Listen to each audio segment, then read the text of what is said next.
Number 5 on this list is the Rothschild Surrealist Ball. The Rothschild family is one of the most rich and powerful on the entire planet. Their wealth and influence knows absolutely no bounds. Guy Gonley says the elaborate masks, robes, and decorations on display at the 1972 Rothschild Surrealist Ball are unsettling enough on their own even before you consider the people behind it. Wild conspiracy theories have swirled around the Rothschilds for centuries, and believers claiming that this German banking family does everything from control the world's wealth to instigate wars for their own gain. Whether or not any such rumors are true, Baroness Marie-Helene de Rothschild's Surrealist Ball at Chateau de Fary in France has only stoked outsiders' imaginations about what goes on behind closed doors at parties attended by the rich, powerful, and famous. In this case, attendees included Salvador Dali and Audrey Hepburn, while dessert was a life-sized naked woman made of sugar. So even though nothing went down here with this photo, that doesn't mean that something didn't go down. Let me explain. This family's secrets are tightly guarded, so if something did happen at this ball, we wouldn't have known about it. The ongoings of this family and where their true interests lie are really only known by the family itself. This is why this image is so scary, because for once we might have actually seen the family for what it truly is. A group of people wearing masks to blend in, hiding their true identities from the public. Now, I don't want to say that they are definitely up to something, because we truly have no idea, but we also don't know that they definitely aren't up to something either. Number 4 on this list is the Stanford prison experiment. This is right up there as being one of the worst psychological experiments ever, and the photo here really shows that. We have a dude with a bag over his head and his handcuffs on. Not super cool. Guy Gonley says the Stanford prison experiment commenced on August 14, 1971, after university psychology professor Philip Zimbardo divided student volunteers into 2 groups comprised of 11 guards and 10 prisoners in order to see how they would behave on their own inside a fabricated prison. The goal was to assess how quickly and intensely even educated and intelligent people can turn cruel and sadistic under the right conditions, and find out once and for all whether humans are inherently good or evil. In just 6 days before the experiment had to be called off, the guards had repeatedly abused and humiliated the prisoners by spraying them with fire extinguishers and forcing them to clean toilet bowls with their bare hands. The study and the creepiest photos left behind provide a chilling look at what humans are capable of doing. Apparently these people who were the prisoners, they had some serious long-term trauma. I mean, I would have too if for 6 straight days I was beaten, humiliated, had to do horrible tasks, and then had a bag thrown over my head whenever I was transported. Like, they literally tortured these people for 6 days straight. That's why this image is so scary. We can't even see the face of the person who's there, but imagine what's going on through their head right now. Imagine how scared that one prisoner is. 5486. That's all they were. For 6 days, all they were was a number, and all humanity was stripped from them. Thank goodness it only lasted 6 days and was stopped before going any further. Number 3 on this list is Children for Sale. This is a horrible image. It's scary, it's dark, and if you grew up in a good healthy family, then it should make you appreciate them that much more. Guy Gonley says this haunting photo from 1948 reveals just how much poverty can destroy a family. Mr. and Mrs. Ray Chalefaux were facing eviction from their Chicago apartment at the time and desperately needed money. So the unemployed coal truck driver and his wife opted to sell their kids. Though members of the Chalefaux family have claimed that the mother was paid to stage the image, the children in fact were sold to different homes within 2 years. Worse yet, the children, Lana, Ray, Milton, and Sue Ellen, were known to have been terribly abused by their new families thereafter. Yeah, this is something that actually happened, guys. This family sold their kids off to survive. I can't even possibly imagine that. How terrible that was for those poor children. I also don't care how poor you are or how down on your luck you may be. Selling your children should not be an option that you turn to ever. These parents did just that, and even though it may have helped them in the short run, I imagine that the guilt they felt afterwards, I mean, that must have been brutal. Number 2 on this list is the nuclear shadows. This is about as dark as we can get, guys. Here we have a picture that looks just like a shadow with a stain on the floor. That's not just anything though. Bygonely says, on August 6, 1945, the United States of America dropped an atomic bomb on the Japanese city of Hiroshima. And for some of the approximately 80,000 people who lost their lives, only a nuclear shadow remained. When the bomb detonated at 1,900 feet above the city center, the subsequent explosion caused temperatures of 10,000 degrees Fahrenheit to annihilate nearly everything within 1,600 feet of the bomb's blast zone.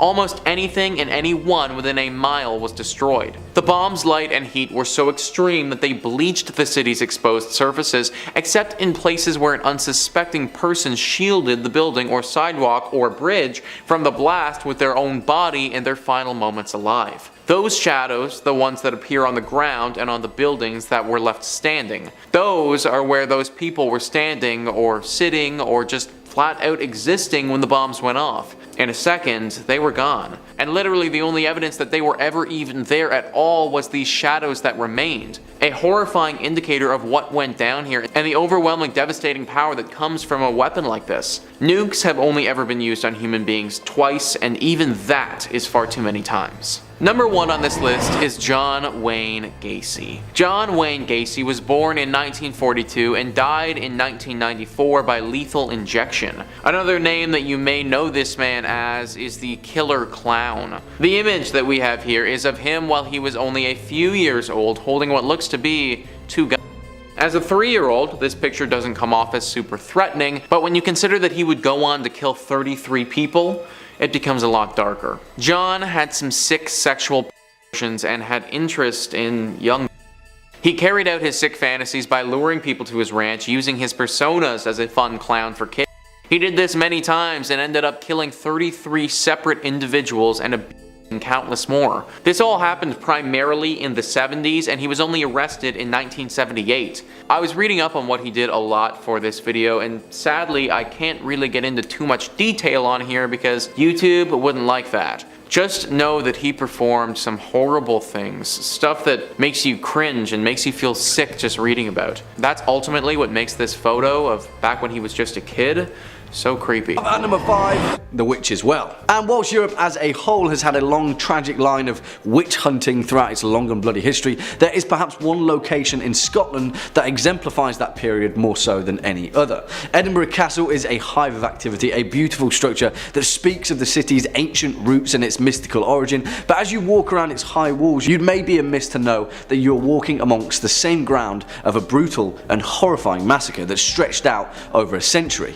Now, the Witch's Well, a cast iron fountain and plaque, honours the Scottish people who were burned at the stake at Edinburgh Castle between the 15th and 18th centuries. But it was the 16th century, and one king in particular, where the Witch's Well saw more bloodshed than anywhere else in Scotland. King James VI and I of Scotland and England respectively was certainly an intriguing figure throughout British history, but it was his unique brand of zealotry that led to the deaths of thousands of innocent women, each of them without a trial. King James believed that witchcraft was a form of Satanism, and that anyone who possessed the abilities that he perceived as mystical, be it herbology or even dancing, were in fact possessed by the devil himself. You see, King James was obsessed with the notion of witchcraft and would write countless literature about demonology, but all of this culminated in a period that ran throughout the 17th and 18th centuries at Edinburgh Castle.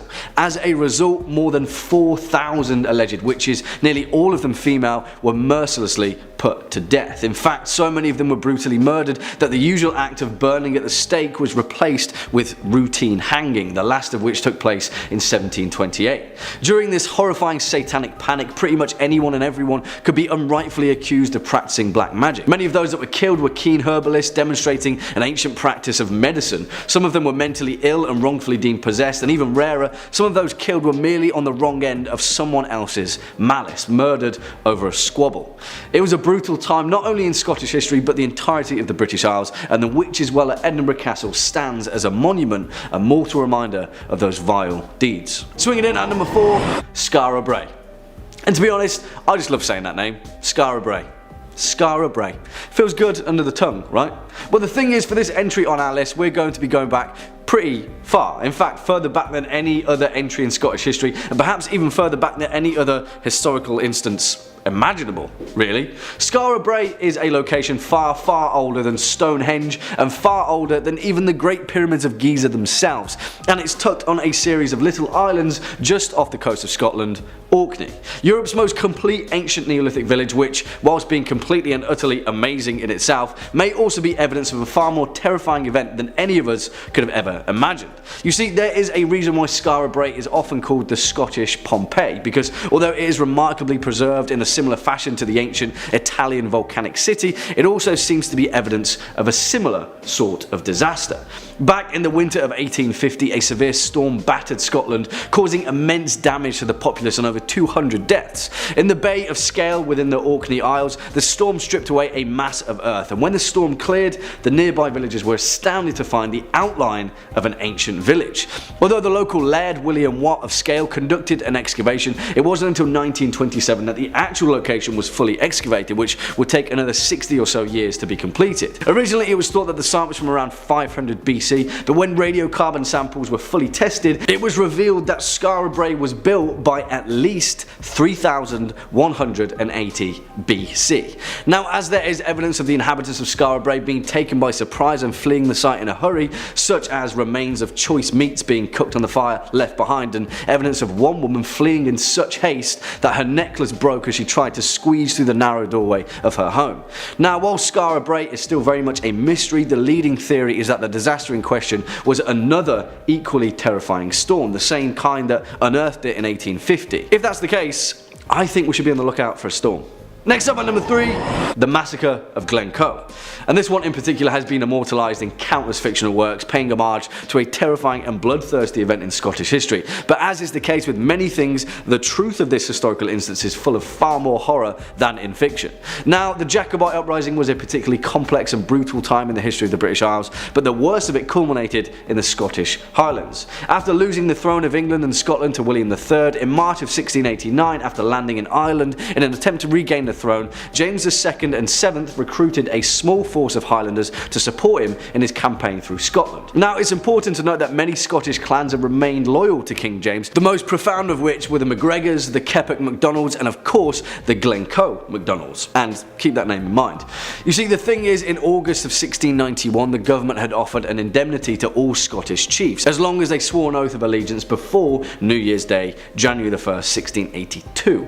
In total, the Secretary of State at the time, Lord Stair, offered a total of £12,000 British for swearing their allegiance to King William, which, as you may imagine, was quite the allure for many other Jacobite-leaning chieftains. On top of that, letters of fire and sword were sent out authorising savage attacks on anyone that would not comply to the order, and interestingly enough, it worked. Pretty much all of the Scottish chiefs took the oath. However, Chief Alexander MacDonald of Glen Co wasn't so sure, and he had postponed his submission of the oath until December 31st, 1691. You see, at the time he was hosting 120 men of the Earl of Argyll, and he wouldn't be able to make it to the nearest magistrate of Fort William until January the 6th. Hearing that news, King William ordered swift punishment to the MacDonalds, and the next moment, over 100 of the Earl's soldiers, who had been quartered amicably at Glen Co for more than a week, suddenly turned and attacked the MacDonalds mercilessly. 33 men, 2 women and 2 children were slaughtered by their own guests, who had been fed and watered and entertained without a second thought. And now we can sort of understand the importance of hospitality, can't we? Hopefully. Coming in at number 2, the Black Dinner. And if that previous entry sounds like something straight out of Game of Thrones, then that's because George R.R. Martin was pretty damn inspired by British history, particularly the history of Scotland. And while this one instance in particular may well seem pretty damn familiar, but that also doesn't make it any less terrifying, because like I said, history is far more horrifying than fiction, because the Black Dinner actually happened. Let's take it back to the year of 1440, a tumultuous time in Scottish history during the reign of King James II, who was just 10 years old at the time. You see, Scotland was under the shaky yet tentative power sharing regent rulership of 2 men, Sir Alexander Livingston and Sir William Crichton. It was the second period of regency in a short space of time after King James I was also briefly under the same sort of stewardship. You see, one of those previous regent stewards was a man named Archibald Douglas, 4th Earl of Douglas, who was an all-around pretty decent guy, so much so that in this story you could consider him to be Ned Stark. You see, by the 15th century, the Douglases had become so powerful and damn honourable that some schemers such as Livingston and Crichton saw their family as a threat to the stability of the nation. In 1440, the grandson of Archibald, the 16-year-old William Douglas, 6th Earl of Douglas, was invited to Edinburgh Castle for a spectacular feast alongside his younger brother David. The two of them were invited to dine beside the 10-year-old King James II, and on November 24, 1440, the small Douglas entourage had arrived. According to legend, the banquet was held in the Great Hall of Edinburgh Castle, and the young king was completely enamoured by the charming and noble Douglases. At the end of the feast though, after the hall went silent, the head of a black bull was brought out on a platter and paraded in front of them. Under ancient Scottish custom, the head of a black bull was the symbol of death, and in rare customary moments, this formality presaged the death of the principal guests of a feast. As the legend goes, King James II was alleged to have pleaded for the lives of his new friends and for the Douglases to be spared, but it is said that his pleas fell on deaf ears, even as king. Both William Douglas and David Douglas were beheaded in front of the then 10-year-old king. And finally, coming in at number 1 spot, Saun Bean. Because talking of dinner, we certainly can't make this list without featuring perhaps the most notoriously grim instance of folklore in Scottish history, the legend of Saun Bean. Now also, whilst this entry is potentially the most gruesome in the whole of Scottish history, it's also important to note that not all of the legend of Saun Bean can be historically verified, and the vast majority of it is resigned to the whisperings of folklore. It's just food for thought. Sorry, I'll stop talking about food now. You see, little is known about the early life of the notorious Saun Bean, but it is said that he may have been born in East Lothian sometime in the late 16th century. When he reached adulthood, he became a ditch digger, but it seemed that the life of honest labour was not for him. He left home with a, and I quote, a vicious woman named Agnes Douglas, who apparently shared Sauney's inclination for ferocity after being accused of being a witch. On the way, they'd rob anyone that crossed their path, and this is where their first taste for a far more sinister crime began to establish itself. It is said that on the road, Sauney and Agnes cannibalized one of their victims. Eventually, the couple settled in a coastal cave, a place hidden just beneath Banay Head between Girvan and Ballantrae, where they lived undiscovered for over 25 years. As the legend goes, the cave that they made their home was 200 yards deep, and the entrance was completely blocked by water during high tide. And if that sounds like the perfect place to establish an incestuous tribe of cannibals, then that's because it was. You see, Bean and Agnes produced 8 sons, 6 daughters, 18 grandchildren, and 14 granddaughters, the majority of which were the produce of incest between their children. At the height of their terrifying reign, the Bean clan would carefully lay ambushes on the nearby road at night to rob and murder individuals or small groups. Their bodies, stripped and picked clean, would be brought back to the cave where they were eaten. Leftovers were pickled in barrels or dried like jerky. One night, however, after trying to ambush a newly married couple, the Bean clan met their match, and the young groom fought them with a pistol and sword in combat. Eventually, their secret cave was routed, and the Bean clan was captured and executed. Now, the actual details of which are down to wild speculation, but one thing is for certain: the cannibal clan of Saun Bean was said to have murdered and eaten over 1,000 victims. Oh, and also one version of the legend states that the tribe were never actually captured, and the nearby townsfolk were too terrified to go into the cave, so they just blew it up with dynamite. And I don't know about you, but kicking off at number 5, the Munich Manual of Demonic Magic. A text supposedly written sometime in the 15th century, the Munich Manual of Demonic Magic is a grimoire manuscript that describes the lost ancient rites of demonic knowledge. It is claimed that this text has been largely ignored by scholars throughout history due to its malevolent nature. The text, which is solely composed in Latin, is pretty much a handbook to demonology, and much more worryingly appears to be a handy guide to necromancy. Although it was my favourite class in Diablo 2, Fishymancer.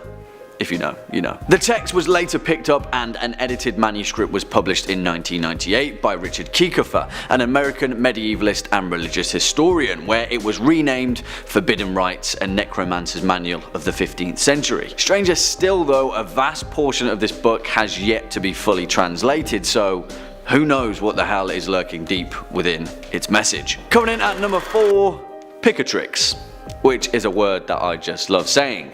Picatrix almost sounds cute, right? Well, unfortunately, it's pretty far from that. It has been summarized as the most thorough exposition of celestial magic in Arabic. In actual fact though, Picatrix is a 400-page book of magic and astrology, originally written in Arabic under the title Gayat al-Hakim, allegedly dated all the way back to the 11th century, although some scholars have argued that it was in actual fact written in the first half of the 10th century. Gayat al-Hakim loosely translates to the aim of the sage or the goal of the wise. It wasn't until 1256 when it was translated into Spanish by Alfonso X of Castile and later into Latin where it picked up the name Picatrix. The book synthesizes ancient works of magic with astrology and outlines a practice known as talismanic magic, a celestial power that allegedly draws on the cosmic will of the universe. It also draws on the Neoplatic theory of hypostasis, which essentially is the idea that there's always a bigger fish,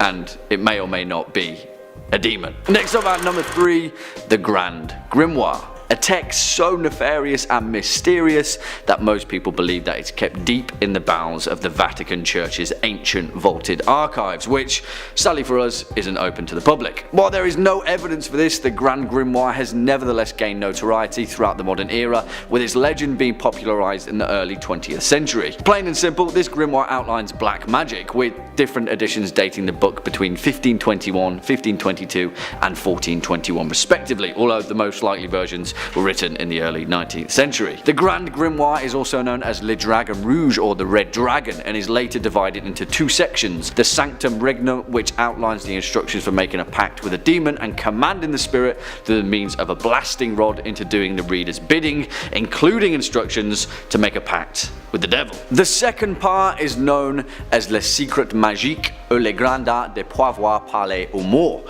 which is the secret magic or the grand art of being able to speak with the dead, which I think is pretty self-explanatory.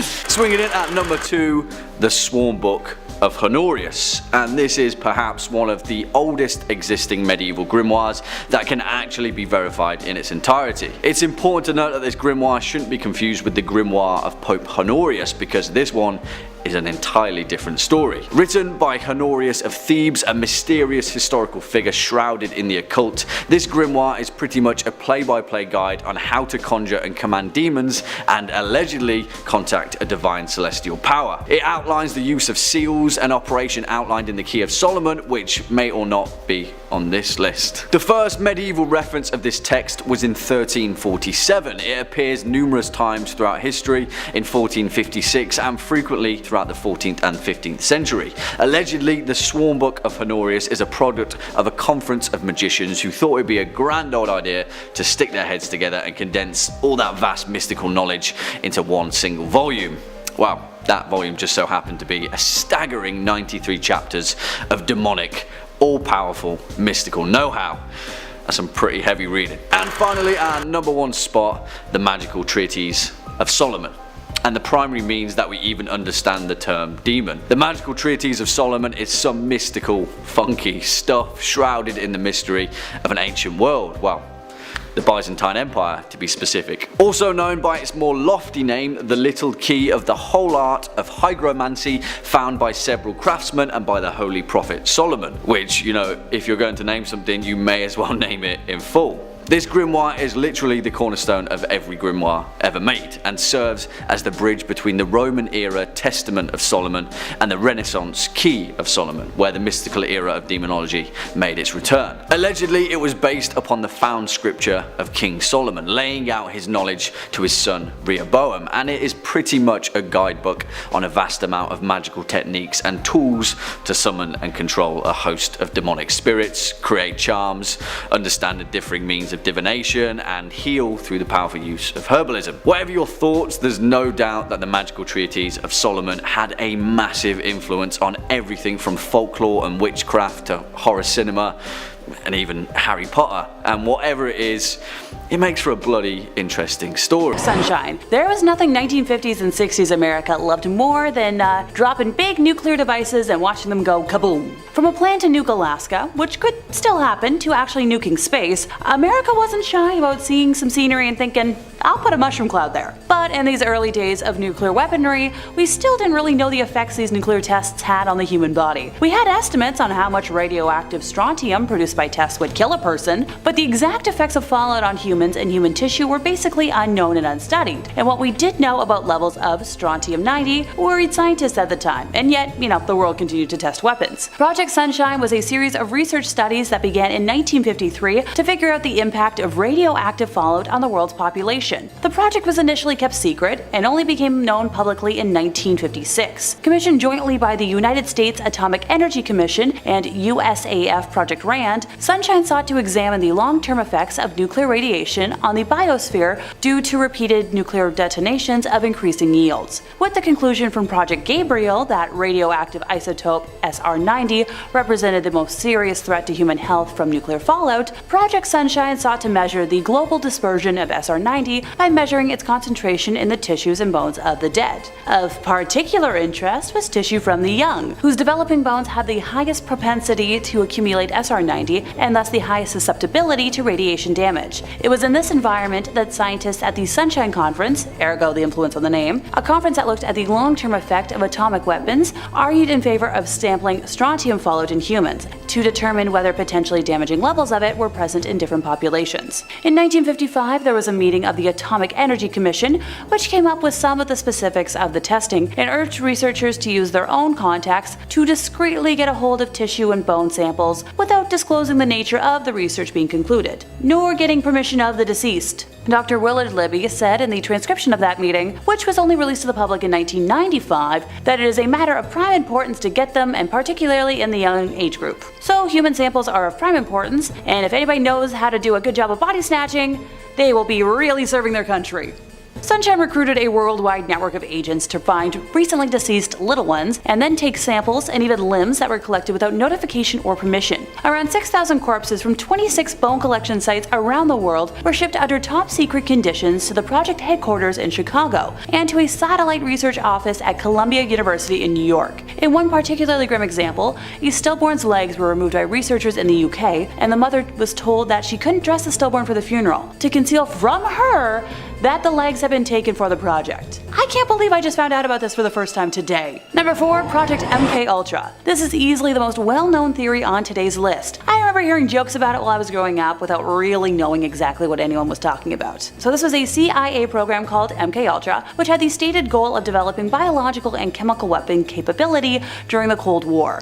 Secretly dosing individuals with LSD in order to test the potential effects of mind control. According to Stephen Kinzer, the CIA project was a continuation of the work begun in World War II era Japanese facilities and Yahtzee concentration camps on subduing and controlling human minds. He wrote that MKUltra's use of mescaline on unwitting subjects was a practice that Yahtzee doctors had begun in the camps at Auschwitz and Dachau, and provided evidence of the continuation of a Yahtzee agenda, citing the CIA's secret recruitment of Yahtzee punishers and vivisectionists to continue experimenting on thousands of subjects. And Yahtzees were brought to Fort Detrick, Maryland, to instruct CIA officers on the lethal uses of sarin gas. Yeah, not shocked that this originated with the German bad guys. The project was headed by Sidney Gottlieb, but began on order of CIA Director Alan Dulles on April 13th of 1953. The project began during a period of what English journalist Rupert Cornwell described as paranoia at the CIA, when the US had lost its nuclear monopoly and fear of communism was at its height. Although the practice reportedly continued for 2 decades, it was launched before the drug movement of the 1960s made LSD into a popular counterculture symbol, and more mind control techniques were discovered. During the program, the CIA established front companies to work with more than 80 institutions, such as hospitals, prisons, and universities. In some cases, academic researchers were funded through grants from CIA front organizations, but were unaware that the CIA was using their work for these purposes. With these partnerships in place, the agency then ran experiments on subjects using hypnosis, and verbal and physical torment. Many of the human guinea pigs were mental patients, prisoners, addicts, and body-selling workers, or one agency put it, people who could not fight back. In areas under American control in the early 1950s in Europe and East Asia, mostly Japan, West Germany, and the Philippines, the CIA created secret detention centers so that the US could avoid criminal prosecution. The CIA captured people suspected of being enemy agents and other people it deemed expendable to undertake various types of punishment and human experimentation on them. The prisoners were interrogated while being administered psychoactive drugs electroshocked, and subjected to extremes of temperature, sensory isolation, and more to develop a better understanding of how to destroy and control human minds. In one case, a mental patient in Kentucky was dosed with LSD continuously for 174 days. So invested in LSD was the CIA that some have labeled the agency responsible for the entire psychedelic movement in the United States. At least 2 American deaths can be attributed to this program, according to the Church Committee. And though that committee uncovered much of this shocking program, many of the top secret files were ordered to be destroyed in 1973 by CIA Director Richard Helms after the Watergate scandal. But enough remains to confirm one of the wildest, least ethical, most unbelievable stories from the history books. And while being given some free acid might sound like a great time to some folks, or at least the plot to a bad movie, dozens of people were left with permanent disabilities after secretly being subjected to this. Goodness gracious. Number 3, Bohemian Grove. A secret organization of people that control the world? Well, you know what, it turns out it actually does exist, and many of its members are powerful world leaders and titans of industries. The real action happens at Bohemian Grove, which appears to primarily exist as a place where the rich and powerful go to misbehave, according to the Washington Post. Bohemian Grove is a restricted 2,700-acre campground at 20601 Bohemian Avenue in Monte Rio, California, United States, belonging to a private San Francisco-based gentlemen's club known as, you guessed it, Bohemian Club. In mid-July of each year, Bohemian Grove hosts a more than 2-week encampment of some of the most prominent men in the world. The Bohemian Club's all-male membership includes artists and musicians, as well as many prominent business leaders, government officials, former US presidents, senior media executives, and people of power. Members may invite guests for either the Spring Jinx in June or main July encampments, schedule private day-use events when, it's not being used for club-wide purposes, and they are allowed at these times to bring spouses, family, and friends, although female and minor guests must be off the property by 9 or 10 o'clock at night. After 40 years of membership, the men earn Old Guard status, giving them reserved seating at the Grove's daily talks, as well as other perks. Former US President Herbert Hoover was inducted into the Old Guard on March 4th of 1953 because he had joined the club exactly 40 years prior. The club motto is, "Weaving spiders come not here," which implies that outside concerns and business deals are to be left outside, although discussion of business often occurs between pairs of members. Important political and business deals have been developed at the Grove, notably a Manhattan Project planning meeting that took place there in September of 1942, subsequently leading to the atomic explosive device. Those attending this meeting included Ernest Lawrence, J. Robert Oppenheimer, the S1 Executive Committee heads, such as the presidents of Harvard, Yale, and Princeton, along with representatives of Standard Oil and General Electric, as well as various military officials. At the time, Oppenheimer was not an S1 member, although Lawrence and Oppenheimer hosted the meeting. Grove members take particular pride in this event and often relate the story to new attendees. Other behavior at the campground has led to numerous claims, with President Richard Nixon's comments from May 13th of 1971, calling it the most, insert F-word slur for gay here, goddamn thing you could ever imagine. I swear finding a way to say curse words without getting dinged by YouTube rules is like writing a crossword puzzle. Oh, to be a fly on the wall on any one of those meetings though. Number 2, poisoning booze during Prohibition. If you wake up with a hangover in today's day and age, you might be tempted to curse everything under the sun, to the tune of, "Who did this to me?" And while the only correct answer is yourself, in the past you actually could have blamed the government. For over a decade, the United States barred the production and sale of drinking alcohol in what became known as the Prohibition era. An abstinence movement had existed in the United States since at least the 1830s, culminating in the adjustment of the 18th Amendment to the Constitution in January of 1920 to make drinking legal again. At the time, manufacturers of industrial alcohol had been mixing their product with dangerous chemicals for years prior to Prohibition. But between 1926 to 1933, the federal government pushed manufacturers to use stronger poisons to discourage bootleggers from turning the alcohol into moonshine. Officials reasoned that by mandating toxic additives into products which would be converted to bootleg alcohol, the supply could effectively be, cut before consumption. Oftentimes folks were drinking industrial methanol, otherwise known as wood alcohol, which was a illegal but extremely dangerous poison. The federal government had required companies to denature industrial alcohol to make it undrinkable as early as 1906. But during Prohibition, it ordered them to add quinine, methyl alcohol, and other toxic chemicals as a further deterrent. While increasing pressure from sellers and illegal importation of alcohol somewhat limited the supply of beverages, demand remained strong, with speakeasies and smuggling networks arising as quickly as they were squashed. Think of it like a really wild game of whack-a-mole. New York's 21 Club, a speakeasy, had an elaborate system of levers to hide the bar shelves and tip incriminating liquor bottles into the sewer in case of a raid. High demand for alcohol, accompanied by an unregulated black market, meant that sales of now toxic bootleg liquors continued despite the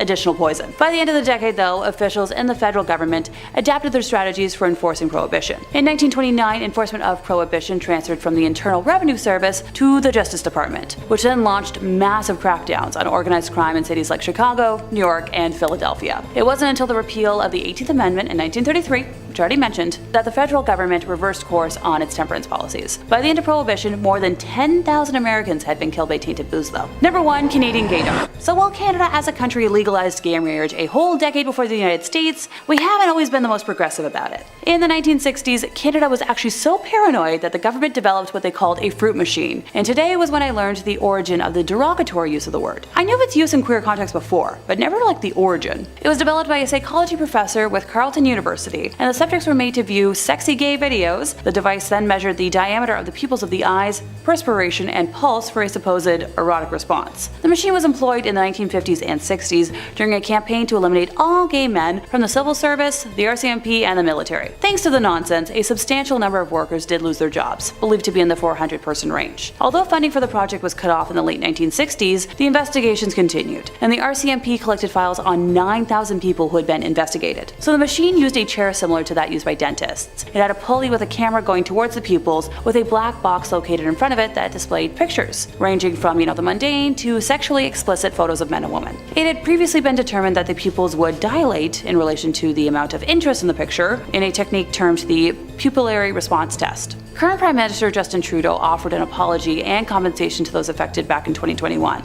something I think was long overdue. Place we have witch cakes to kick us off. Sadly, these aren't yummy Halloween cakes, a thought which makes me very hungry, but instead a bizarre form of counter magic, a supernatural dessert used to identify suspected evildoers. In cases of mysterious illness or possession, witch hunters would take a sample of the victim's urine, mix it with rye meal and ashes, and bake it into a cake. This stomach-turning concoction was then fed to a familiar or animal helper of the suspected witch in the hopes that the creature would fall under its spell and reveal the name of the guilty sorcerer. During the hysteria that preceded the Salem witch trials, Tituba famously helped prepare a witch cake to identify the person responsible for bewitching young Betty Paris and others. The brew failed to work, and Tituba's knowledge of spells and folk remedies was later used as evidence against her when she was accused of being a witch. Before I forget, another use for a witch cake came from burning the pastry in hopes that the scorching heat would transfer to the witch and force her to reveal herself. Whew. Anybody else starting to get warm? Oh great, just me. In 4th place, we have a scold's bridal, also known as a witch's bridle, a gossip's bridle, a Brink's bridle, or simply Brinks. This was an instrument of punishment as a form of public humiliation. This thing was an iron muzzle in an iron framework that enclosed the head. Some exceptions were masks that depicted suffering, but not pleasant either way. My brain just jumped to a similar modern device used for pleasure instead of pain, and no, I will not elaborate on that thought, but let's clarify. A bridle bit, or cur plate, around 5 centimeters by 2.5 centimeters in size, was slid into the mouth and pressed down on top of the tongue, often with a spike on the tongue as a compress. It functioned to silence the wearer from speaking entirely, and caused extreme pain and physiological trauma to scare and intimidate the wearer into submission. This prevented speaking and resulted in many unpleasant side effects for the wearer, including excessive salivation and fatigue in the mouth. Seeing as I've always been a chatty Cathy, I can totally see how I would have been sentenced to this, and my jaw hurts just thinking about it. The wearer was then led around the town by a leash, and for extra humiliation, a bell could also be attached to, draw in crowds. First recorded in Scotland in 1567, the Brinks were also used in England and its colonies. The Kirk Sessions and barony courts in Scotland inflicted the contraption mostly on female transgressors, and women considered to be rude, nags, common scolds, drunken, but mostly witches. It was also used as corporal punishment for other offenses, notably on female workhouse inmates. The person to be punished was placed in a public place for additional humiliation and sometimes beaten. Just sometimes, not every time apparently. Knowing what I know about history and cover-ups, I'm going to lean towards probably most of the time. The Lanarkburg records record a typical example of the punishment being used. When wearing the device, it was, impossible for the person to either eat or speak. Other pranks included an adjustable gag with a sharp edge, causing any movement of the mouth to result in laceration of the tongue. In Scotland, pranks could also be permanently displayed in public by attaching them, for example, to the town cross, tron, or toll booth. Then the ritual humiliation would take place,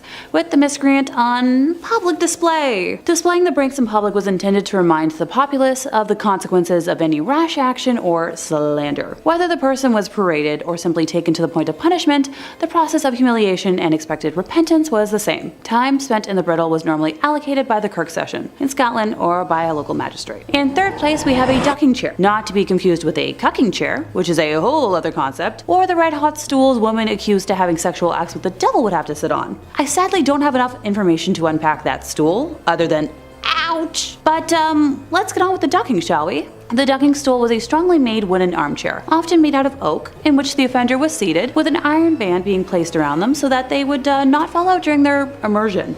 How thorough. The earliest record of the use of such is towards the beginning of the 17th century, with the term first being attested in English in 1597. It was used both in Europe and in the English colonies of North America. Usually the chair was fastened to a long wooden beam fixed as like a seesaw on the edge of a pond or river. And as much as I love and miss wooden playgrounds, I feel like this might not have been as fun. Sometimes the ducking stool was not a fixture, but was mounted on a pair of wooden wheels so that it could be wheeled through the streets, and at the river edge was hung by a chain from the end of a beam. In sentencing a woman, the magistrates ordered the number of duckings she should have, and as much as I've scoured the internet, I can't seem to find number data on this. If you have any ideas, please let me know in the comments. Another type of ducking stool was called a tumbrel, and was a chair on two wheels with two long shafts fixed to the axles.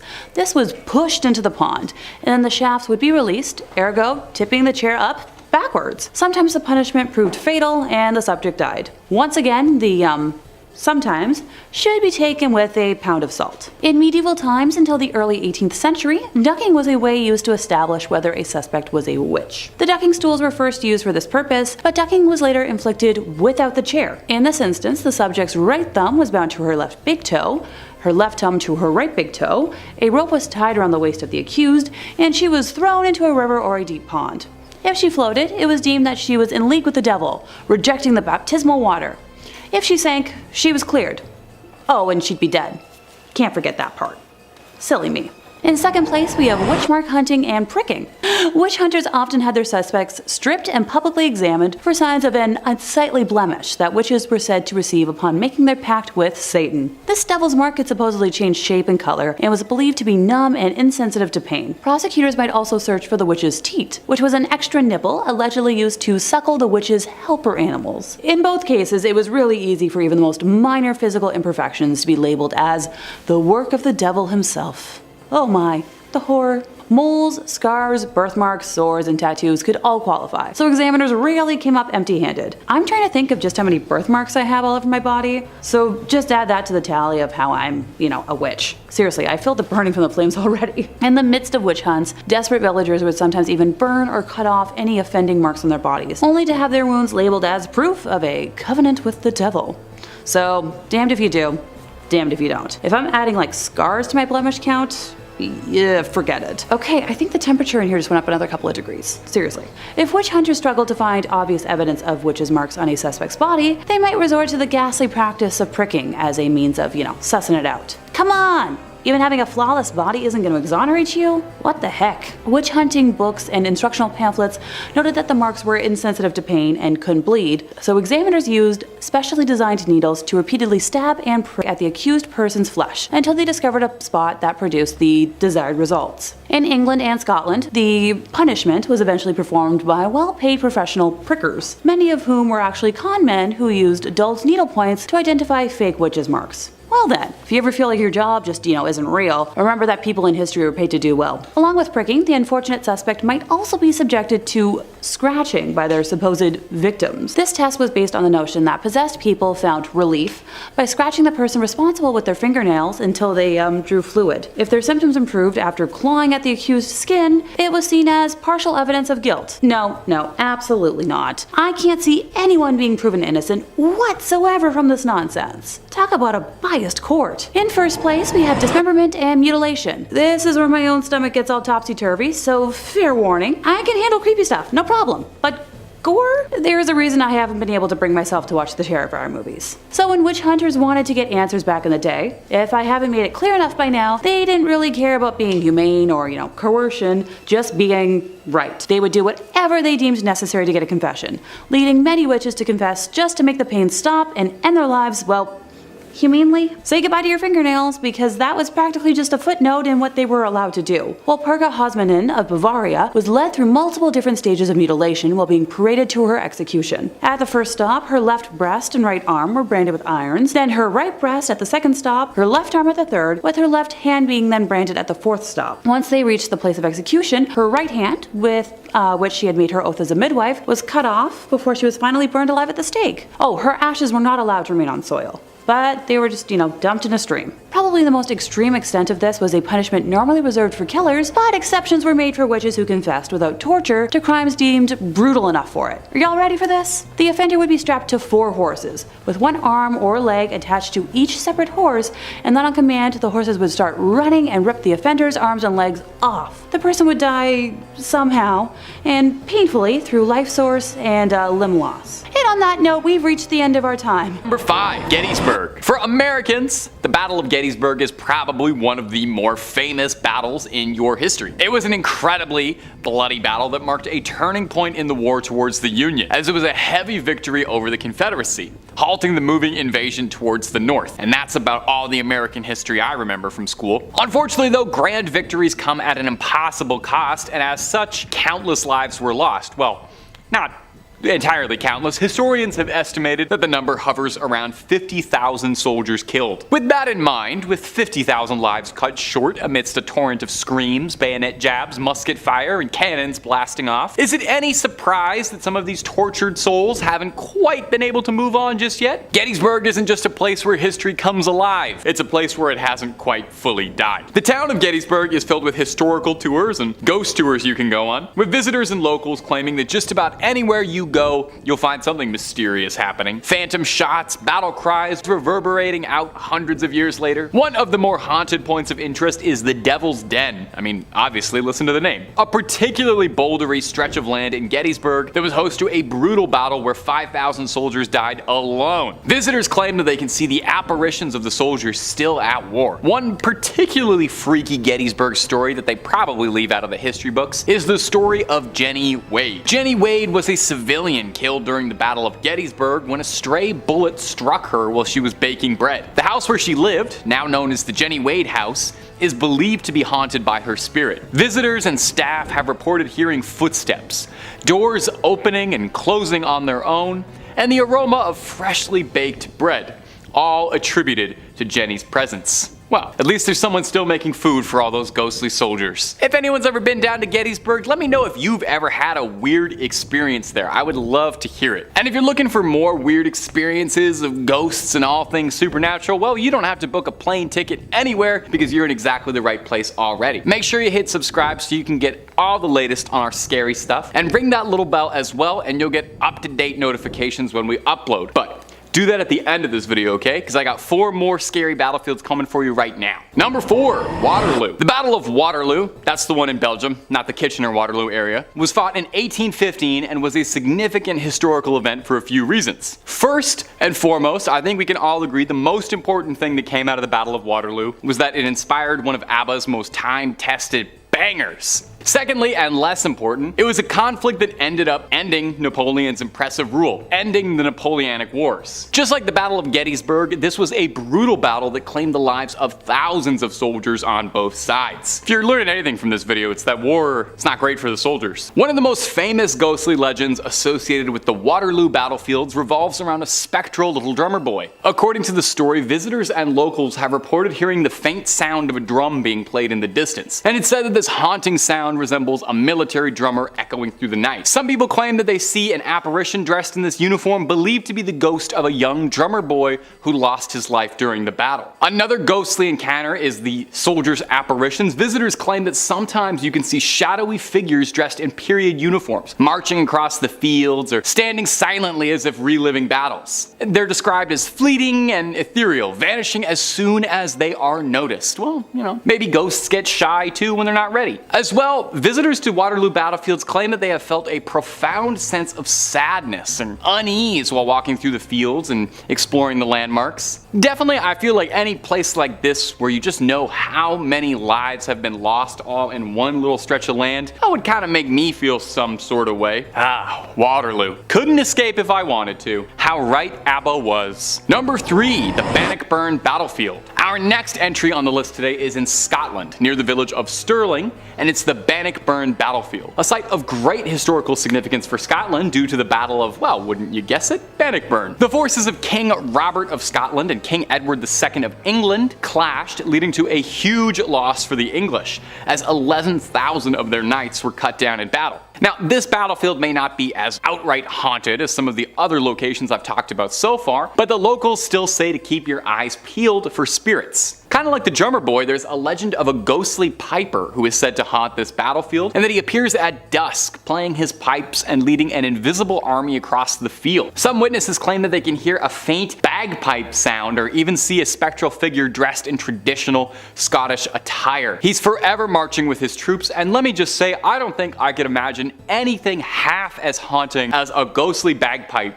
that's playing forever. Imagine being forced to play the bagpipes for all of eternity. That's worse than any hell could conjure. Visitors to Banickburn Battlefield also report seeing ghostly figures dressed in armor. They are described as being transparent or glowing and are believed to, well, be the spirits of knights who fell in battle. Witnesses have described seeing these apparitions while walking near monuments and memorials dedicated to battle, and claim they can even hear the echoes of it, clanging of steel, and let's be real, probably still playing those bagpipes louder than anything you can hear.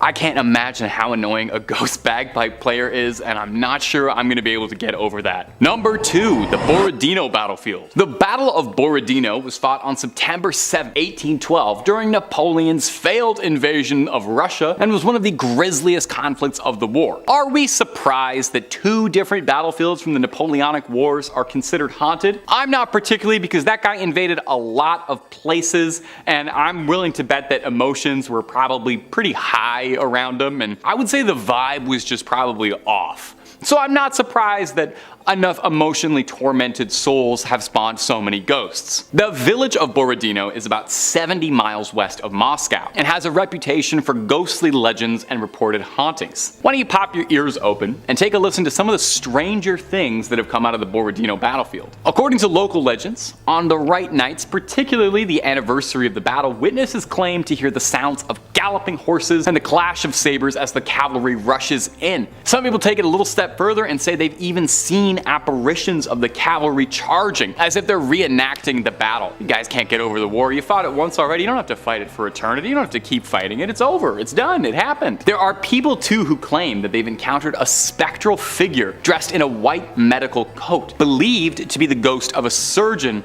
who worked on the wounded during the battle. Witnesses describe seeing the apparition wandering through the battlefield, appearing and disappearing amidst the ruins and remnants of war. Would absolutely hate to be a ghost surgeon. You're gonna try and repair other ghosts. I don't know if you can do surgery on a ghost. I think that might be for life. I think if you get injured and then turn into a ghost, you're just gonna have to deal with like a big hole in your tummy forever. But I don't know. I'm not a ghost. I wouldn't know. Unlike some of the other entries that I've talked about on this list, there isn't like a huge culture for ghost tours in Borodino, so if you do end up going up near there, you're gonna be on your own looking for the ghosts. But maybe they're just not as spiritual there, or maybe they don't want to talk about it. Maybe they don't want to invite people to come see it. And number 1, Normandy. The battle at Normandy is probably one of the most well-known battles in the history of human armed conflict. You've probably seen it play out in countless movies. You've probably played the invasion in 1,000 video games. June 6th, 1944 was D-Day. The horrifying, legendary military operation resulting in an estimate of 20,000 casualties. It was one of the most painful battles of the Second World War, so it is no surprise at all how haunted Normandy is said to be. Now, Omaha Beach is one of the more infamous landing sites during the D-Day invasion. It's said that the spirits of fallen soldiers still linger around in the area. Visitors have reported hearing all the usual haunting sounds, disembodied voices, cries for help, artillery, screams, and again, particularly bold claims say that you can see ghastly apparitions of soldiers on both sides of the conflict still dressed in full uniform. The town of Falaise was the strategic location during the Battle of Normandy, and there have been wild reports of people saying that they see a phantom tank roaming around the streets, claiming that you hear the rumble of tank tracks and witness the apparition of a tank disappearing into thin air. Some believe it represents the spirit of a tank crew lost in the battle. This is a new one for me. I don't know if I've ever heard of a machine ghost. I've heard of people ghosts, definitely, but I've never heard of a tank ghost, and it does make me wonder if can all vehicles be ghosts? Are there car ghosts? Are there plane ghosts?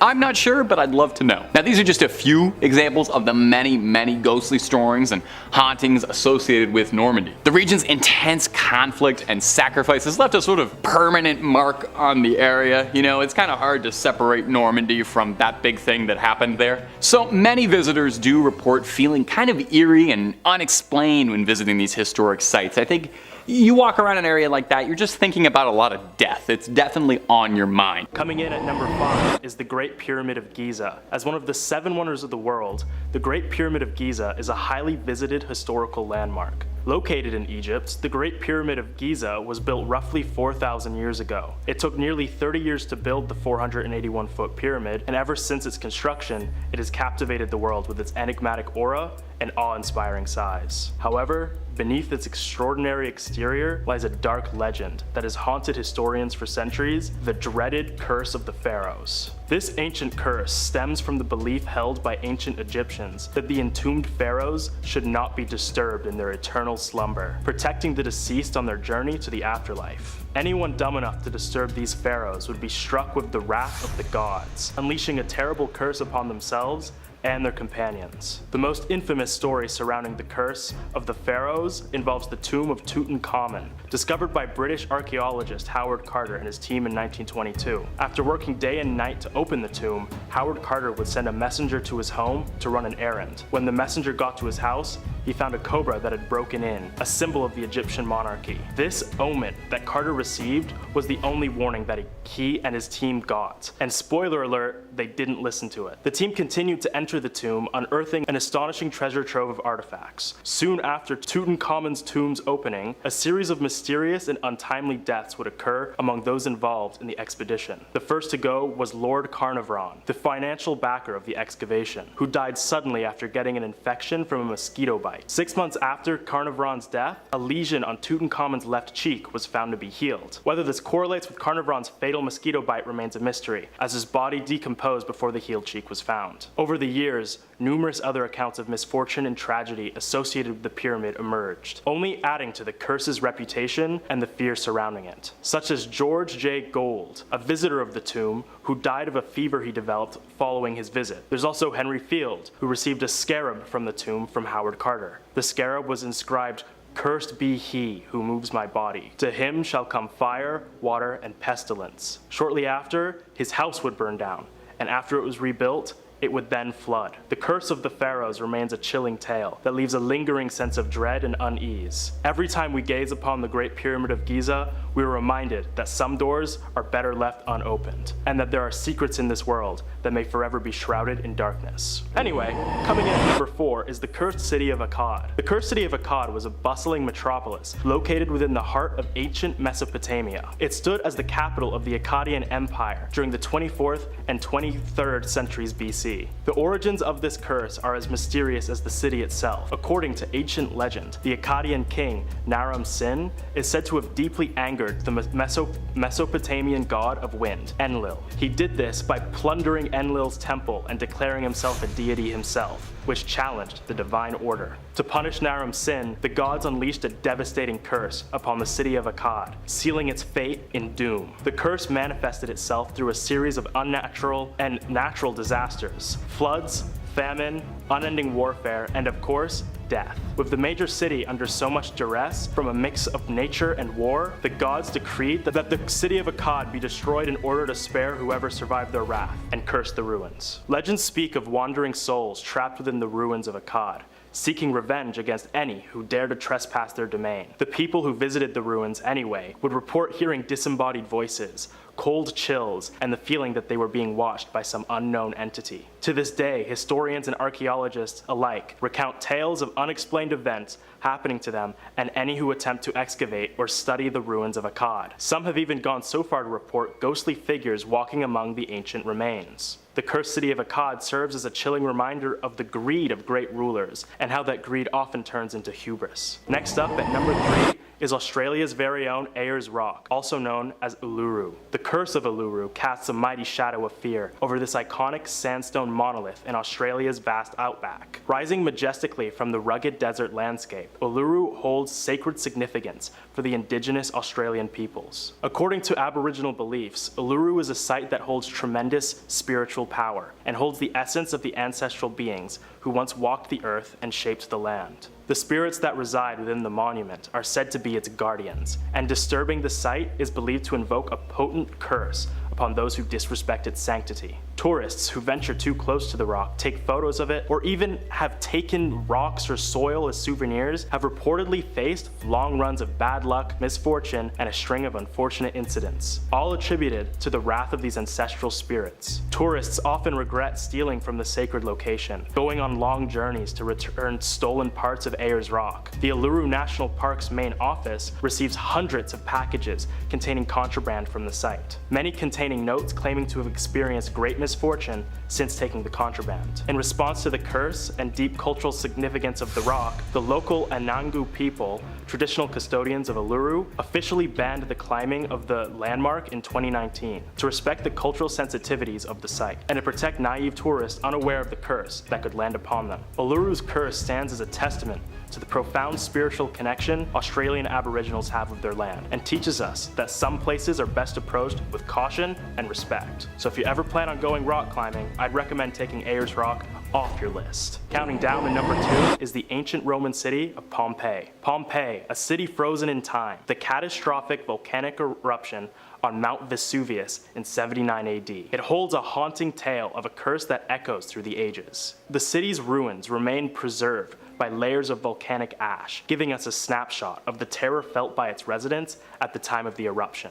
The curse of Pompeii is intertwined with the city's tragic fate. According to ancient accounts and historical records, the people of Pompeii lived a life of indulgence and decadence, always turning a blind eye to any warning signs of their impending demise. It was this blind eye and disregard for the gods that are considered to be the origins of the curse that ultimately led to the devastating eruption. Legend states that as Mount Vesuvius erupted in a deadly fury, a haunting wail could be heard all across the land. Many go to say that this disturbing cry was manifested by the spirits of Pompeii's many citizens, forever trapped in a volcanic grave. Many archaeologists and researchers have ventured to the city's ruins, and many of which end up telling tales of strange accidents, illnesses, and encounters with the spirits of those entombed in ash. There are famous stories of adventurers who would steal pieces of ceramics and pottery, who would then return them to Pompeii because of the terrible misfortune that befell them. One woman reported seeing strange apparitions and hearing eerie voices at night. These shadowy figures would follow her around and make her life miserable until she would eventually return the stolen artifacts to the ashen city. Even today, tourists who wander the ruined streets of Pompeii will report hearing faint cries and whispers, the lingering echoes of a fallen civilization. And at the number 1 spot is none other than the Forbidden City in Beijing, China. A grand city located at the center of the imperial city of Beijing, the Forbidden City boasts a history that spans over 3,000 years. It acts as the most iconic landmark of ancient Beijing, with stunning architecture, and it is surrounded by numerous beautiful gardens and temples. However, the city's majesticism hides a dark, mysterious curse that has left even the most seasoned historians wary of its power. The Forbidden City was built during the Ming Dynasty. It served as an imperial palace for the Chinese emperors until the end of the Qing dynasty. The Forbidden City acted as a central hub of political power and prestige. Its construction involved the toil of countless workers, and legends speak of their suppressed suffering giving the city an unsettling aura. This would form the curse, and it is believed to stem from the torment endured by the laborers and the suffering inflicted upon those who worked on its construction. Their souls forever tethered to the palace seeking retribution for the unjust treatment. Throughout history, eerie tales of unexplained phenomena and bizarre occurrences have circulated among those brave enough to explore the Forbidden City. Stories range from ghost sightings to inexplicable cold spots that have chilled visitors to the bone, to hearing the wailing of tormented spirits reverberating across the city. One haunting story describes a weeping woman dressed in all white who would glide through the shadows of the city streets, her cries echoing across the many roads and alleyways. Another story tells of ominous flute music being heard after dark, coming from the city center. In the face of the Forbidden City's chilling reputation, many historians and researchers approach their work with fascination and great caution, as they are both allured by the idea of unlocking the city's dark secrets and fearful of its vengeful spirits and cursed aura. The Forbidden City remains a testament to China's rich heritage and the enduring spirit of its people, and acts as a lesson to not inflict such torment. Number 5. The Metropolitan State Hospital. Located in Norwalk, California, this hospital has roots back to 1915, when the Californian governor at the time allowed for the purchase of land to build a state hospital, specifically designed to care for individuals who had psychiatric disabilities, which at the time was on the rise. When it first came to be, it was self-sufficient. It had its own farm and gardens, which kept costs at a minimum. It wasn't until after World War II, though, that the hospital's methods began to take a turn for the worse. New therapies and psychotropic medications were being used, and many of its former patients claimed that the way that the hospital operated on was similar to a prison. While many of the stories about the hospital have not been confirmed, there are a few tales that have resonated with the public about it, particularly the one known as the Hospital of Seven Teeth. In 1978, a patient was said to have gone for a walk on the grounds but never returned, having been murdered by a fellow patient named Melvin Wilson, who confessed to the police in 1980. He had dismembered her body and placed it in 3 separate graves, and kept her teeth as souvenirs. Now, the hospital itself was closed in 1992, with most of the building demolished by 2009, minus the hospital's administration building. Moving on to number 4, Beechworth Lunatic Asylum. Beechworth is located in Australia, and was operational for 128 years before it was closed in 1995. Now, according to the stories, over 9,000 patients had died while being treated there, and those who visit it today claim to see faces floating in the building's windows. Its structure was interesting. They used a variation of wall structure called the ha-ha wall to keep patients inside the courtyard. These walls consisted of a trench dipping down towards the wall so that it presented a taller looking wall to prevent anyone from trying to escape by climbing, all while looking like a regular wall on the outside, so the asylum did not give off the impression of a prison. Getting out legally was even more difficult though. Patients who only required 2 signatures to enter required 8 signatures on their paperwork in order to be discharged. It's also said that the man who used to transport the dead bodies out of the asylum killed himself there, and that his ghost, along with a woman who was thrown out of a window, still linger on the grounds. Moving on to 3, the Penhurst Asylum. The Penhurst Asylum is one of the most famous asylums in the world. Located in Pennsylvania, it was initially known as the Eastern Pennsylvania State Institution for the Feeble-Minded and Epileptic, and it was closed in 1987 after a slew of controversy. In 1968, it was revealed in a 5-part news report that the conditions of the patients, who were both physically and mentally disabled, were anything but up to standard. And later in 1983, 9 employees who worked there were indicted on a series of charges that included beating patients, some of which were in wheelchairs, and arranging for patients to fight and assault one another. The stories of neglect, abuse, and alleged murders have spawned many a tale about the building being haunted. The truth behind many of these stories or other heinous acts may never be known either. The institution was first commissioned in 1903. After its closure, many of the patients' belongings were left abandoned inside the building, and tourists have often claimed to hear spooky things on the asylum's grounds. There's even an alleged audio recording of voices shouting, "I'll kill you, go away, and why won't you leave?" along with reports of objects moving around the building and visitors being pushed while there. And at number 2, Trenton Psychiatric Hospital. The Trenton Psychiatric Hospital has a dark history, and it was the first public medical hospital in the state of New Jersey, opening in 1848. One of the staff members, Dr. Henry Cotton, the medical director, believed that infections were related to mental ailments. His theory, based on medical discoveries concerning the creation of syphilis, was that mental illness was caused by bodily infections, so one had to remove the infected areas in order to cure the mental illness. illness. He and his staff removed various body parts from patients that they believed may have become infected, which actually led to hundreds of fatalities and mutilations. This includes stomachs, ovaries, testicles, gallbladders, you name it. Often he would carry on with these removals despite not having patients or their families' consent. While he left the hospital in 1930 and died 3 years later, many of his practices, including the removal of patients' teeth, were continued until 1960. These days, parts of the hospital are still in use, but other areas have been abandoned, and they're terrifying to look at. And finally, in at number 1, Danvers Lunatic Asylum. Danvers, located in Massachusetts, operated not only as an asylum, but also as a prison. Opening in 1878, it was used for mentally unstable criminals, and was known to be incredibly understaffed. By the 1930s, it was reported that patients would often be found dead days later after passing, and that procedures the likes of lobotomies and shock therapy were the norm there. Patients were restrained by straitjackets, and heavy drug use was utilized to keep patients at bay. This caused huge controversy back in the 60s, which eventually led to major budget cuts. To add insult to injury, the location of the Danvers Asylum was also where the Salem village of the Salem witch trials occurred. So yeah, double whammy there. It's also been an inspiration to many fictional asylums, including DC's Arkham Asylum and H.P. Lovecraft's Arkham Sanitarium. It was even the location of the horror film Session 9. Alright, there we have it, guys. Kicking off this list in 5th place, we have the crappiest entry on the list, scientifically known as coprolite. The word coprolite originates from a combination of the Greek words kopros, which means dung, and lithos, meaning rock, with this type of fossils being amongst some of the oldest collected throughout history to gain knowledge of species that came before us humans. The specimens that have been found to date from megalodons are spiral-shaped, indicating that the shark's lower intestines would have been in the shape of a corkscrew, with a spiral external valve similar to lamniform sharks. One specific example found in Beaufort County, South Carolina, measured at least 5 inches in length. And hey, if you're looking for a unique paperweight, you can buy one of your very own in an online auction for under $100.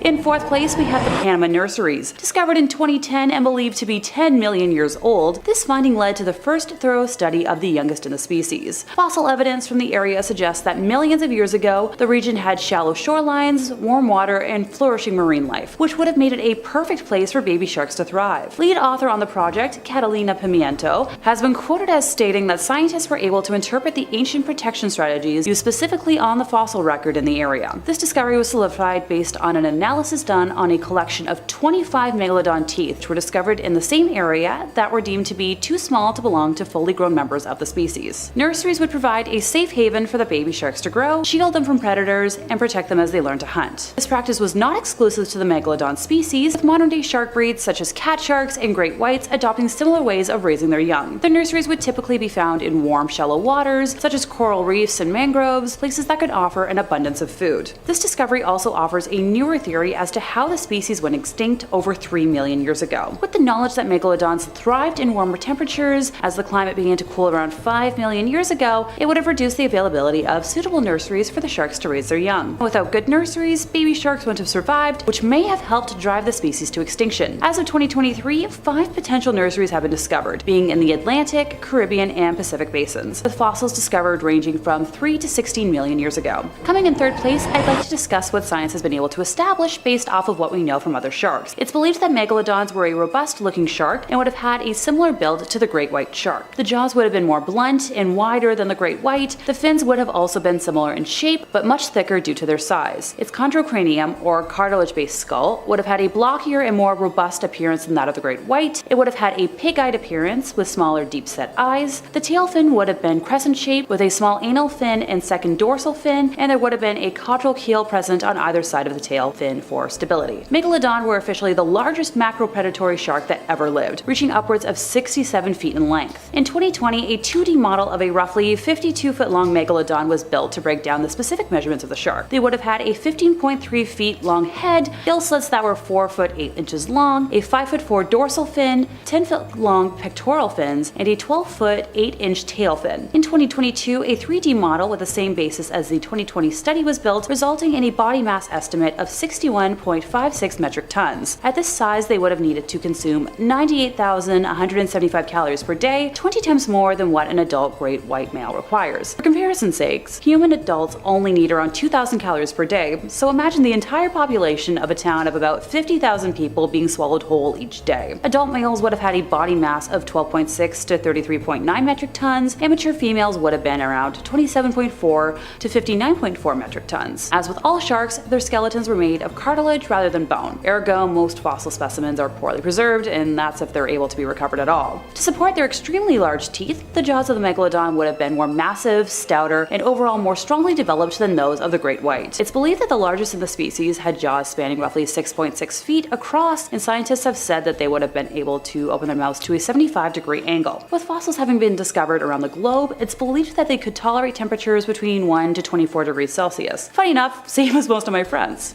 They inhabited a wide range of marine environments, from shallow coastal waters to areas of coastal upwelling, swampy coastal lagoons, sandy littorals, and offshore deep water environments, along with exhibiting a transient lifestyle. The massive size of megalodons, combined with high-speed swimming capacity and powerful jaws, made them an apex predator capable of consuming a broad spectrum of animals, and one of the most impressive predators to ever exist. A study focusing on calcium isotopes of extinct and extant elasmobranch sharks and rays revealed that megalodons were above even the great white shark in the food chain. Fossil evidence indicates that they preyed upon many species, such as dolphins, small whales, shark-toothed dolphins, sperm whales, bowhead whales, seals, sea turtles, and more. Megalodons were an opportunist and predaceous, and would likely have gone after smaller fish and other sharks, with many whale bones having been found with deep gashes likely made by their teeth. Over 75 various excavations have revealed megalodon teeth lying close to the chewed remains of whales, and often in direct association with them. In second place, we have some rarer finds, actual vertebrae. The most notable example is a partially preserved vertebral column of a single specimen, excavated in the Antwerp Basin in Belgium back in 1926. It's made up of 150 vertebral centra, with the centra ranging from 2.2 to 6 inches in diameter. The shark's vertebrae may have gotten much bigger, and scrutiny of the specimen revealed that it had a higher vertebral count than specimens of any known shark, possibly over 200 centra, only the great white approaching it in count. Matthew Bonin, professor of biology at Stockton University, was a co-author on a paper detailing one megalodon shark's story and its dark secret revealing how it grew to be so large before birth. Bonin read the CT scans of 3 of the fossil vertebrae from this grouping, believing this megalodon to have passed 15 million years ago. The story they told was that the shark likely ate a sibling while still in its mother's uterus. It was born at 2 meters long, lived 46 years, and reached a maximum length of around 30 feet. Another partially preserved vertebral column of a megalodon was excavated from the Gram Formation in Denmark in 1983 and is made up of 20 vertebral centra, with the centra ranging from 4 to 9 inches in diameter. Shark vertebrae are made up of calcified cartilage, which is not the rubbery cartilage at the end of your nose or in your ears, but instead a special type of cartilage that has minerals in it, so it's more likely to be preserved, which is why they were able to be fossilized. In our first place, the moment you've all been waiting for, the teeth.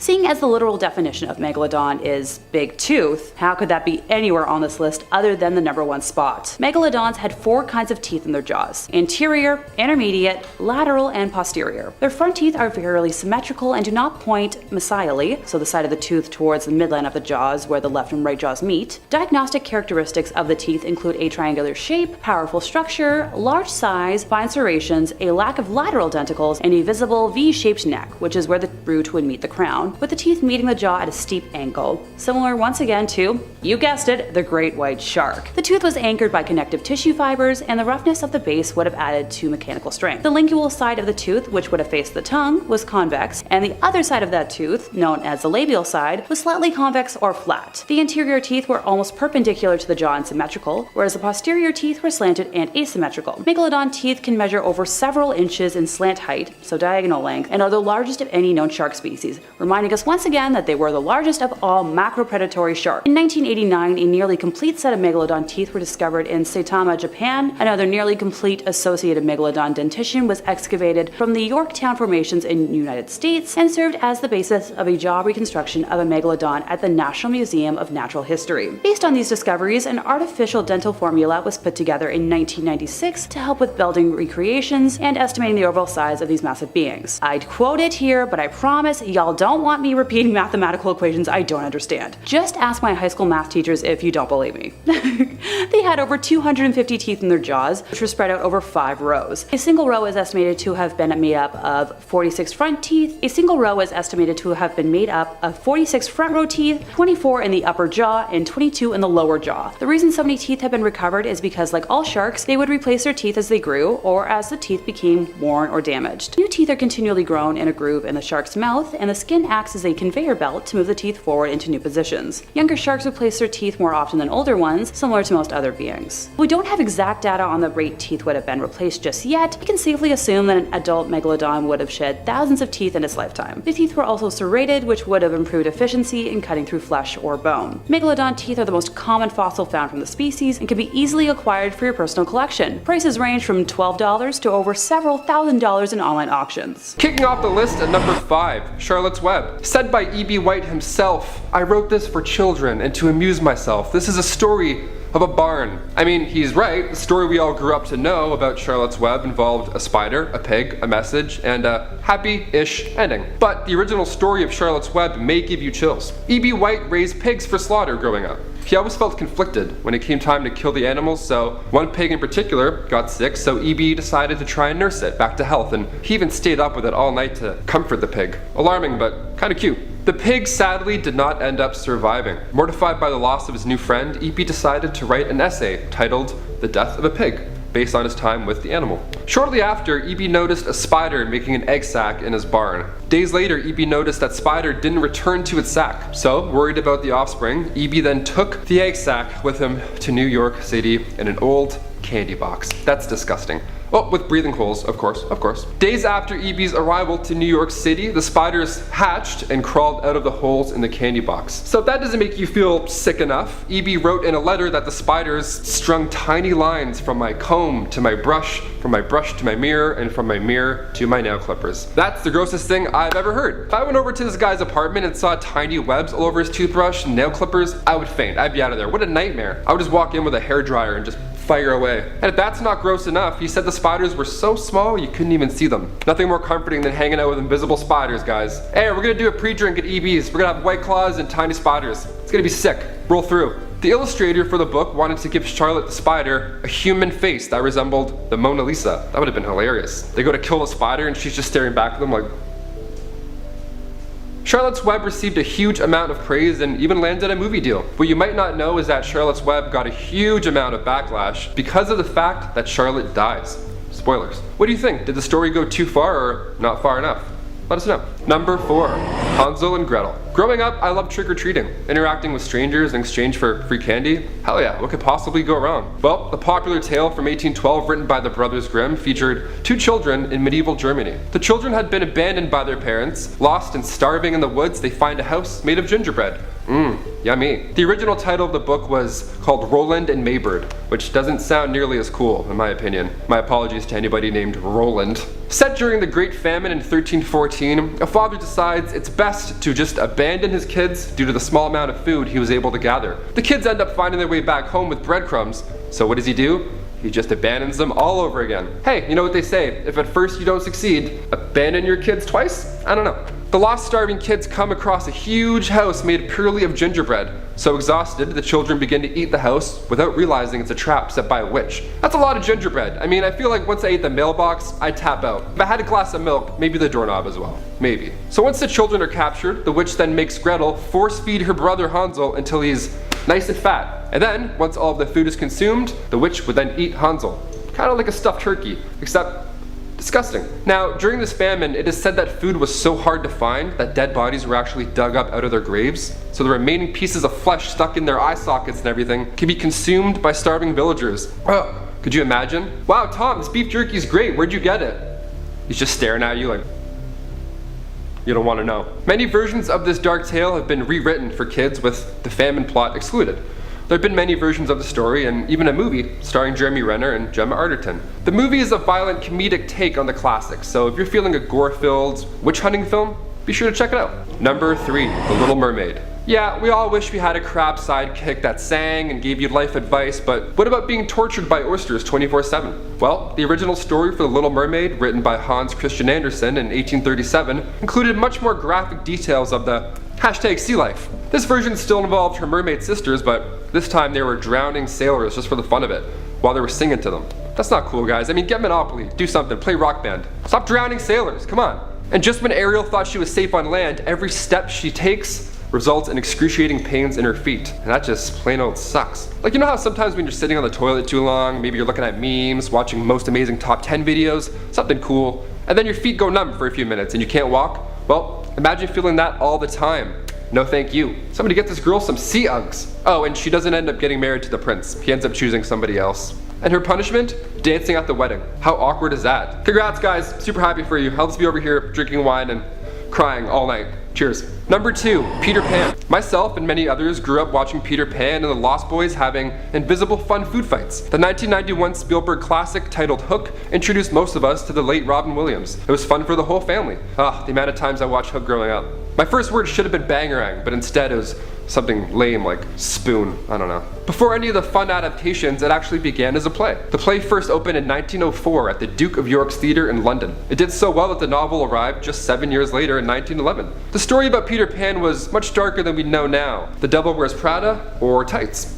Well, written in 1860 by James Matthew Barrie, Peter Pan was originally based off the motives of the devil himself, known to trick the minds of young children to leave their homes and never return again. Once Peter Pan tricked Wendy into joining the Lost Boys and falling in love with him, he then informed her she's more of a friend. Well, a mother figure, rather. Listen, I've been friend zoned before, but mom zoned?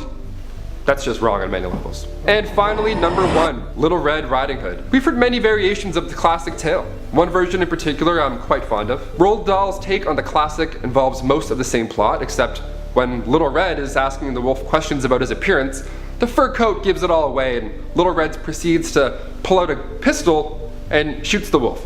Bam! Surprise, mother.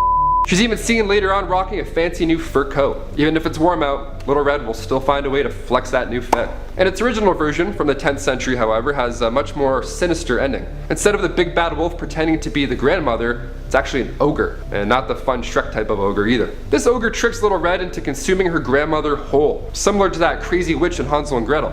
I mean, this dude presents a full-on buffet made out of her organs and body parts, everything. I'm talking teeth for rice, skin for steak, and blood as wine. And once all that's consumed, the ogre then eats Little Red herself. I feel like if I was eating teeth, I would know I was eating teeth. I've never had Uncle Ben's minute rice and thought, wait a minute, this feels awfully similar to my molars. Oh, yep, it's teeth. I knew it. It's teeth, guys. No one eat that rice. We're good. Oh, and blood instead of wine? Yuck. I mean, make a sangria or something out of Gam Gam. Something refreshing at least. Number 5, burning at the stake. By far the most well-known punishment for those tried as witches, burning at the stake was a cruel and unusual form of execution used commonly back during the many witch trials of the 17th century. These executions were not only physically agonizing, but also symbolized the depths of human fear and prejudice. One such example of this terrible practice was the Wurzburg witch trials of the 17th century, known as one of the largest witch trials in history. Accused witches faced a horrifying fate at the stake. The authorities believed that fire possessed the purifying power to cleanse the accused of their alleged connections to the devil. In reality, it was a grotesque display of violence. Victims were often tied to wooden stakes in a public square, surrounded by jeering crowds. They were subjected to unimaginable pain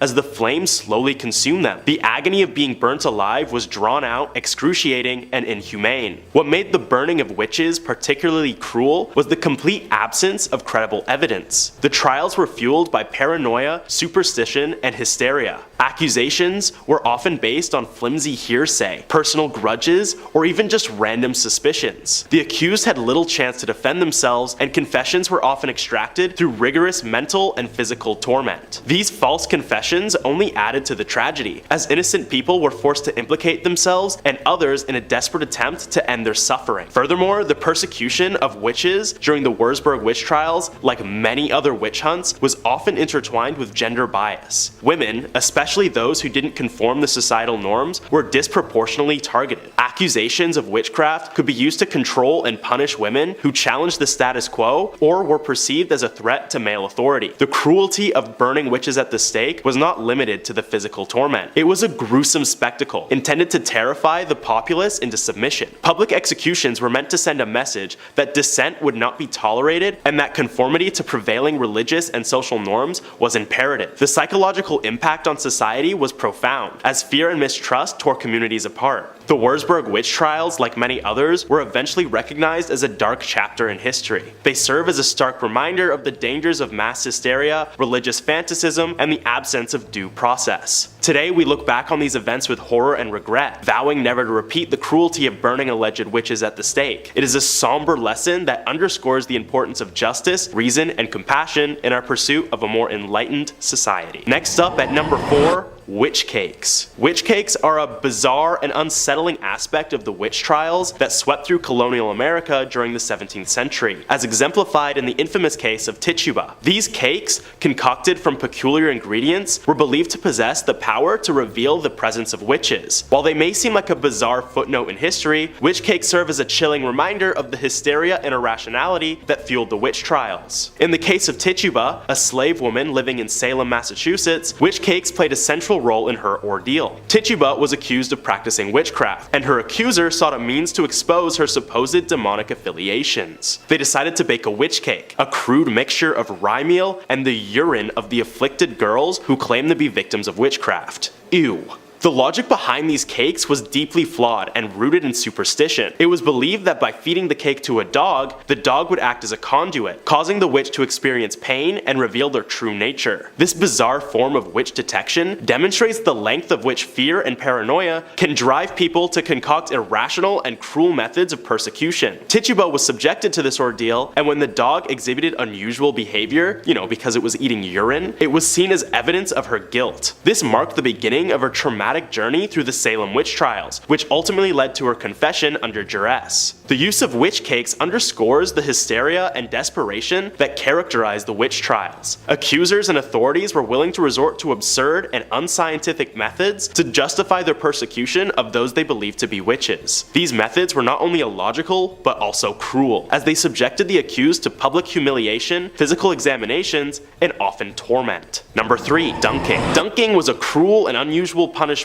employed during the witch trials that swept through Europe and its colonies in the 16th and 17th centuries, including Northamptonshire, England. This brutal practice, also known as ducking or swimming, was intended to determine an individual's guilt or innocence of witchcraft, but it often resulted in severe physical and psychological suffering. In Northamptonshire and other regions, dunking involved binding the accused witch, often a woman, and lowering her into a body of water, typically a river or pond. The rationale behind this test was rooted in superstition and flawed logic. It was believed that because witches had renounced their baptism, the pure element of water would reject them, causing them to float. If the accused floated, they were seen as guilty of witchcraft. If they sank, they were deemed innocent, but often drowned in the process. Being forcibly dunked into cold water while bound was a terrifying and painful experience. The accused would struggle for air and face the risk of drowning, all while the onlookers watched in morbid anticipation. Dunking was an arbitrary and irrational method of determining guilt. The outcome depended on various factors, such as the accused body's composition